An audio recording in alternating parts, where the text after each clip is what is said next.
മരണത്തെ ഭയമുള്ള ഒരു ശില്പി ഉണ്ടായിരുന്നു. താൻ എന്ന് മരിക്കുമെന്നോർത്ത് അയാൾക്ക് എന്നും ഭയവും പേടിയുമായിരുന്നു. അങ്ങനെയിരിക്കെ തൻ്റെ മരണം അടുത്തെത്തിയിരിക്കുന്നുള്ളൊരു തോന്നൽ അദ്ദേഹത്തിന് ഉണ്ടാവുകയാണ്. അതിനെ മറികടക്കാനായിട്ട് അദ്ദേഹം ഒരുപാട് തന്നെപ്പോലെ തന്നെയുള്ള ശില്പങ്ങൾ നിർമ്മിക്കുകയാണ്. അങ്ങനെ ശില്പങ്ങളുടെ പണിയെല്ലാം പൂർത്തിയായി. മരണം അടുത്തെത്തുകയാണ്. ഒരു ദിവസം അദ്ദേഹത്തെ തേടി മരണമെത്തി.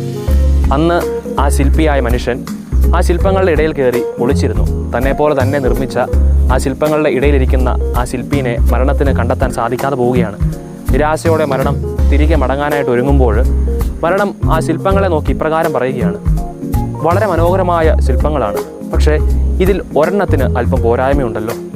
മരണം ഇത് പറയുമ്പോൾ ആ ശില്പങ്ങളുടെ ഇടയിൽ ഒളിഞ്ഞിരുന്ന ആ ശില്പി പറയുകയാണ്: എൻ്റെ നിർമ്മിതികളിൽ യാതൊന്നിലും ഒരു കുഴപ്പവുമില്ല, നിങ്ങൾ വെറുതെ കുറ്റം കണ്ടുപിടിക്കരുത്. ആ ശില്പിയെയും കൂട്ടി മരണം യാത്രയാവുകയാണ്. പ്രിയമുള്ളവരെ, മറ്റുള്ളവർ നമ്മുടെ കുറവുകൾ ചൂണ്ടിക്കാണിക്കുമ്പോൾ, നമ്മുടെ കുറവുകളെ തിരിച്ചറിഞ്ഞ് പറയുമ്പോൾ നമുക്ക് ദേഷ്യം വരാറുണ്ടോ? നമ്മുടെ അഹങ്കാരത്തെ നമുക്ക് നിയന്ത്രിക്കാൻ സാധിക്കാതെ പോകുന്നുണ്ടോ? നമുക്കൊന്ന് പരിശോധിക്കാം.